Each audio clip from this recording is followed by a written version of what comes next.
Welcome to Arts Roll Call, a podcast showcasing artists and arts organizations, highlighting the role of the arts today in Greater Lansing. I'm Robin Miner Swartz. I'm an editor, communications consultant, and a lifelong arts advocate.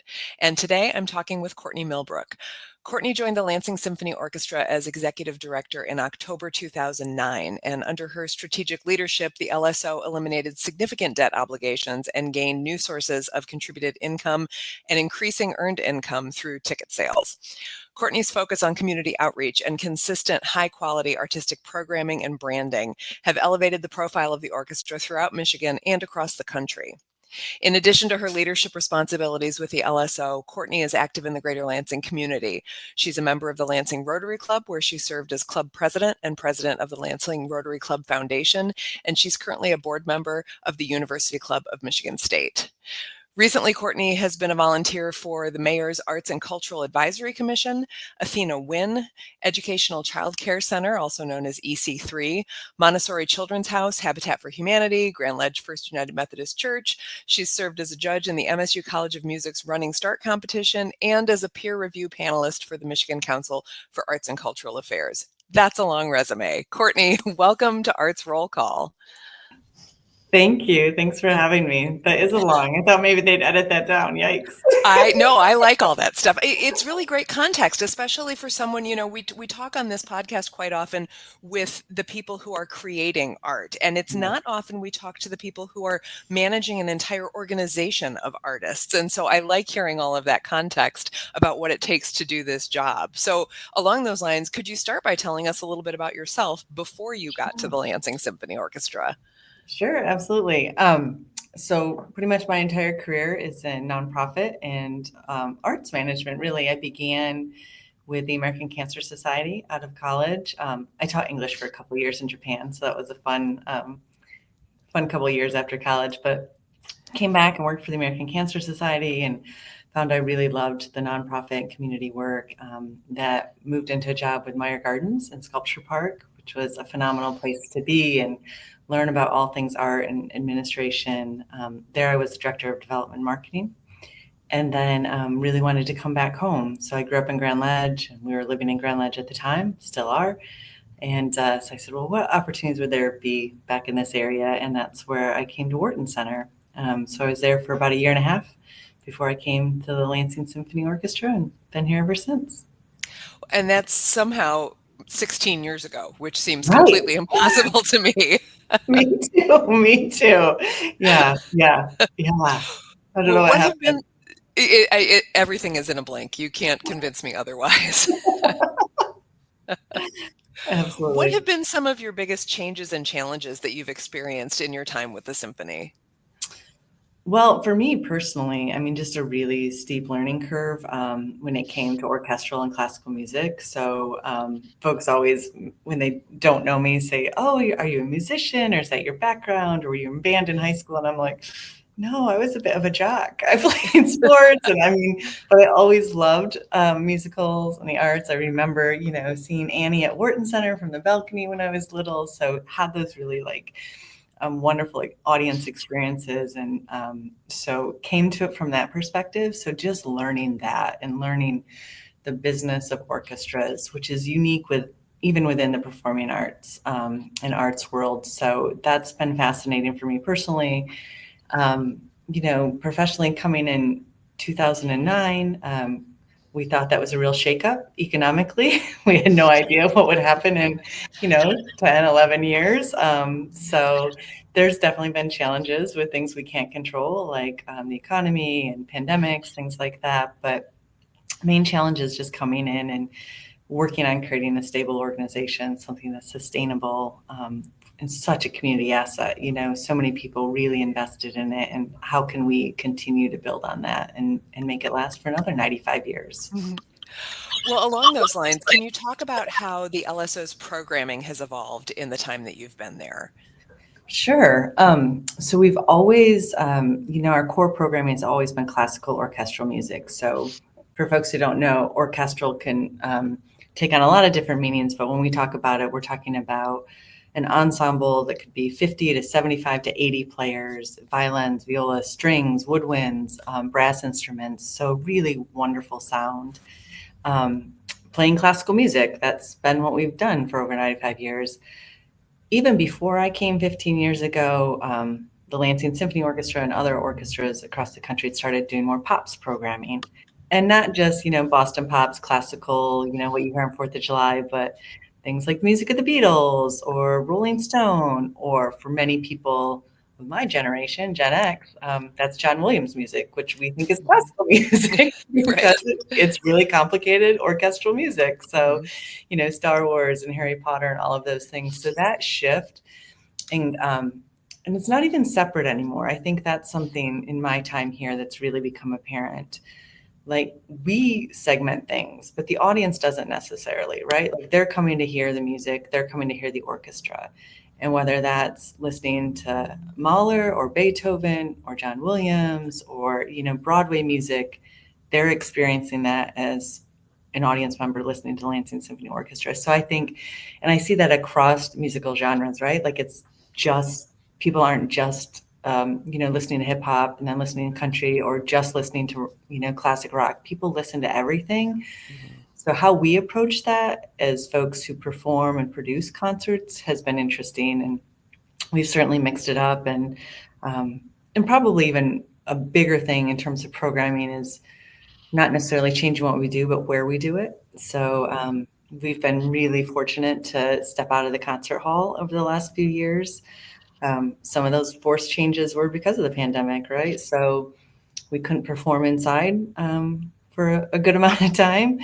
So we went outside and took some small chamber music, which is just small ensembles, 3 to 5 musicians. And the first time we did that on the lawn at MSUFCU, we had big circles spray painted and people sat in their circles 6 feet apart, which just feels so crazy now that that was what we did that summer. Yeah.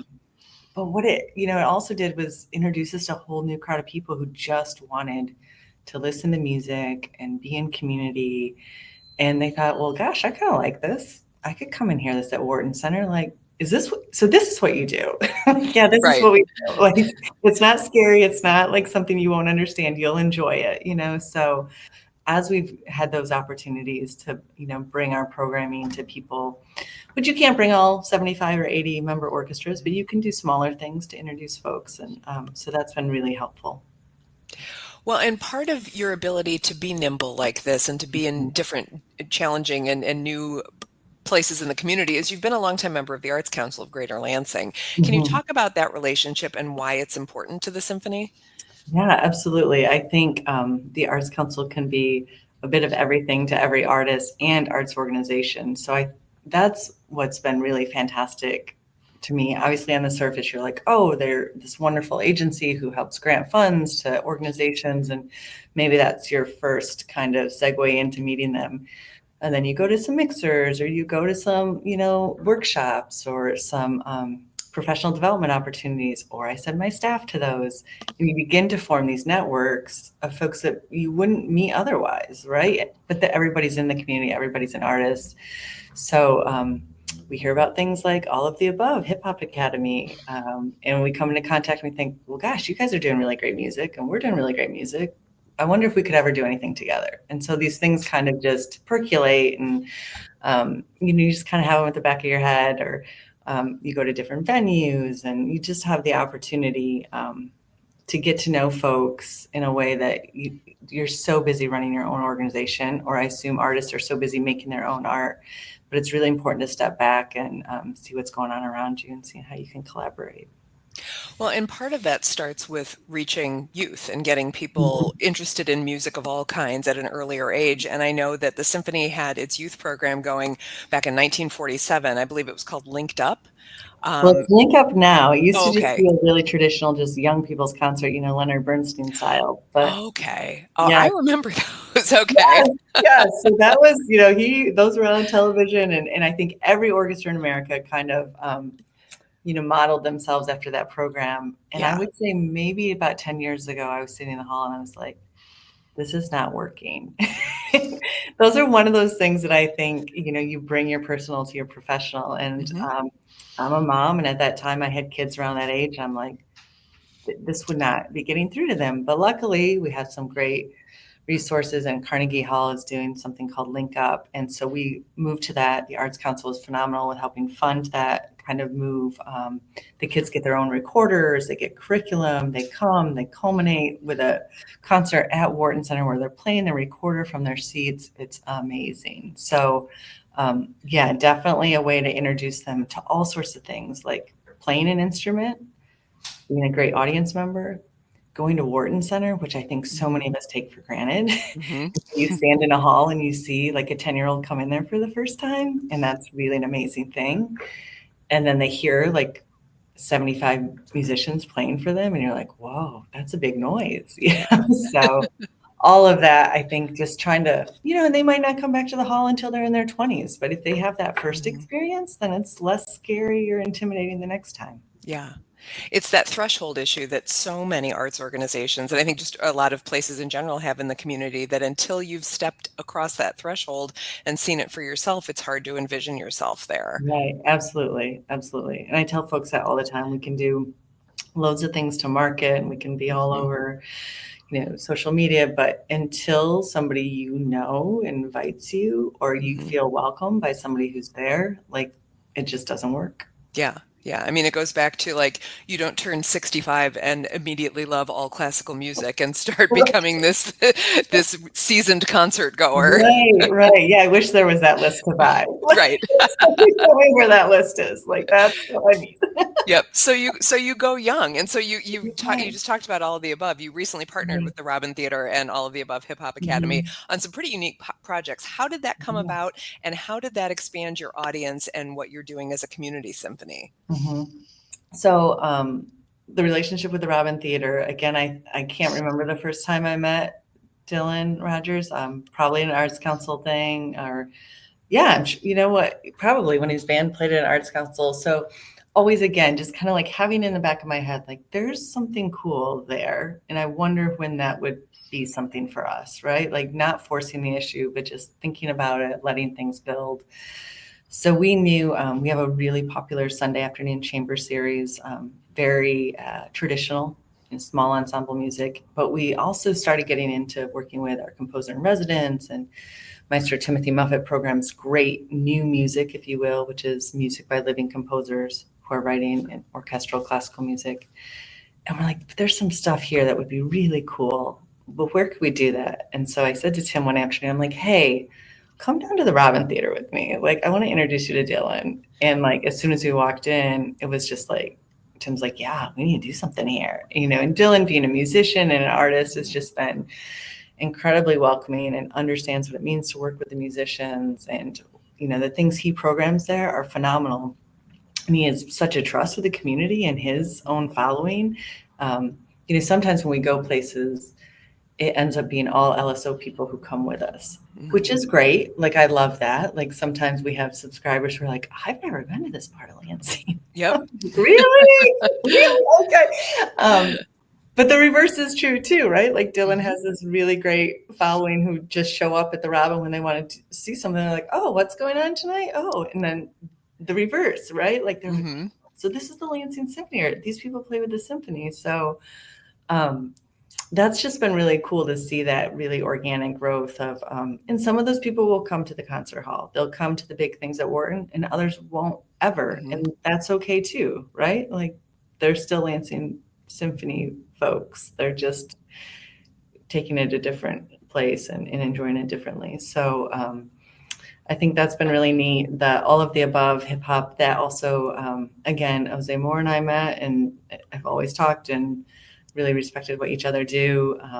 And so when we had our first composer in residence, who, again, the younger classical composers, less about a certain genre, right? They have a lot of background in electronic music and all sorts of different influences. So I said, we've got this really cool group. I wonder, maybe just go talk to them about music production or composition. And that turned into a group of their students and faculty working with us and presenting a joint concert at Robin Theater.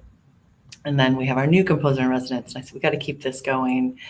So our new composer in residence took the students' work and arranged it for string quartet, and we performed that at the sneaker gala for All of the Above this past October, which was really phenomenal to see 3 or 4, I think, middle school students rapping with the string quartet. And I'm not quite sure who was more thrilled. I think our musicians loved it. The students loved it. It was really great.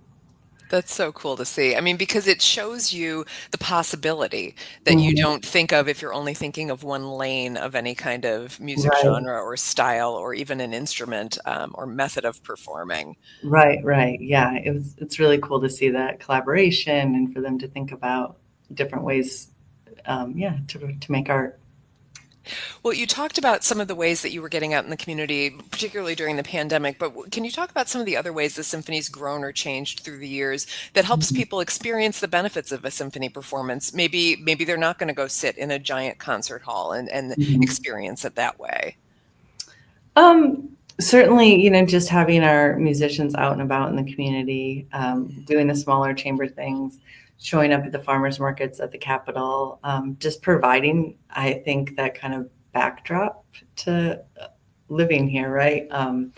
We also have exceptional musicians in the Lansing Symphony Orchestra, which we're so lucky to have. So lots of those folks teach. They teach private lessons. They teach in elementary schools. They teach at universities. So again, just really that the depth of what the musicians bring isn't just like that 1 or 2 concerts, a month, but what we're adding to the community, I think, sometimes goes unnoticed, but is really, really important. Mhm. Well, what are you most excited about looking ahead to 2025? I can't believe it's time to do this already. Well, I'll give you one that's happening even before, so yeah, we've got lots of great collaborations. Holiday Pops, we're doing a gospel theme, so some cool stuff with that. And I hope that will carry through to 2025. Again, it's one of those collaborations we've talked about, and sometimes it takes the first thing. So we'll have that holiday concert, and hopefully that will carry on, and we'll think of different ways to incorporate that moving forward. Um, our composer in residence, we're kicking off 2025 with a world premiere from him. So first time ever performed, written for the Lansing Symphony Orchestra in mind. And that's our January concert and will be phenomenal. Um, Another fun collaboration in February, we are doing the music of Queen. So, which is really great orchestra music. Very, very orchestral. Right, like people, yeah, like go listen to it. It's orchestral and you'll love it. But it also has some really wonderful choral parts. And so Mhm. we're thrilled that the DeWitt High School Orchestra is going to join us for that. So I'm really looking forward to having some great local high school talent with the orchestra again. Another great opportunity for these young musicians to see professional musicians. Yeah, and then the Robin Theater kicks off in January and goes fourth Thursday of the month, January, February, March, April. So yeah, really, really great stuff always happening here. Our link up program, continuing to try to reach more kids, getting them back out in the hall. I think all of my colleagues would say field trips have been a challenge post Mhm. pandemic and trying to get back into the rhythm of that and helping kids experience music outside of school is really important. Mhm. Listening to you talk, it made me think about the notion that when people hear that someone works in the arts, they assume the person considers themselves to be an artist, and it's kind of what we Mm. talked about at the top here. That your background is not as a musician coming into this, and what I love about everything you're describing is you can be a part of the arts community without being a painter, without being a musician, without being a sculptor, without being someone who is necessarily making something, because it takes people like you who know how to run an organization who can keep the arts moving forward too. So what would you say to someone who loves the arts but doesn't consider themselves an artist? Like, where do they fit in this world? You mean professionally? Yeah. Yeah, I have this conversation a lot. I have this conversation with people who maybe have spent a lot of time studying music or arts and then decide they don't want it to be their main profession, but still want to be involved. And I say, listen, there's somebody who's setting that stage. There's somebody who's running those lights. there's somebody who's making sure that those professional artists are getting checks at the end and their taxes are taken out and there's a budget that's being followed, right? So you can love math and you can love finance and you can work for an arts organization as much as you could work for a manufacturing company or a school or anything else. So I think it's so wonderful when folks start thinking about that. And we have interns who kind of, you can see that light turn on in their head, like, oh, so even if I didn't win the orchestra job, there's something I could still do here. Or people who love education, but maybe, teaching's not for them. But wow, there's loads of outreach to be done at museums or orchestras or performing arts centers. And so, yeah, all of these things are more than just that little bit you see. So, yep, I love arts. I love museums. I love going to the theater. So, but that's not my gift. My gift is being, marketing or fundraising and managing things. And so it's been really cool to still have that as a big part of my life, but think okay, this is, I'm happy to help support and clear the way so that the people who are really phenomenal at this can do it. And that's all they have to worry about. And I would say on our professional staff, we're evenly split, in terms of folks who have really strong musical background and training and those who don't. So that's nice to know too, because I think it shows that you can both exist in that space and work toward that common goal. Yeah. And it's, sometimes I'm like, wait, what did I miss? Okay, so I don't understand. Why is this piece of music this way, or why is it this important? And they'll explain it to me. And then other times, I think we all do this, no matter what we're an expert at.